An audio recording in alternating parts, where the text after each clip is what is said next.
Dahil baha pa rin sa ilang lugar sa lalawigan ng Pangasinan, siksika na sa ospital ang mga batang tinamaan ng sakit. Bukod sa ubo at sipon, binabantayan din ngayon ang pagkalat ng iba pang mga sakit tulad ng typhoid fever at leptospirosis. Nakatutok si Joyce Segui ng GMA Dagupan. Umabot na sa labi ng pediatric ward ng Pangasinan Provincial Hospital ang mga batang pasyenteng na-admit dito dahil sa mga sakit na dala ng ulan at baha. Hindi na kasi magkasya sa mga ward ang humigit kumulang 80 pasyente. Ang ilan, ipinwesto na lang sa labi gamit ang mga monoblock na higaan.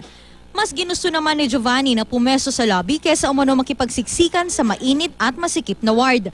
Kinailangan niyang dalhin sa ospital ang 2 taong gulang na anak na ilang araw nang inuubo. Okay lang po, basta gumaling yung anak ko.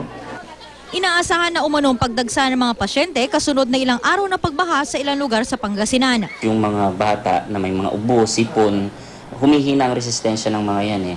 So ang tendency niyan, madali silang magkahawaan. Lalo na sa mga areas na yung mga victims, flood victims, napunta sila sa evacuation center. Bukod sa mga batang nagkakasakit, handa rin daw ang ospital sa pagdagsa ng iba pang pasyente.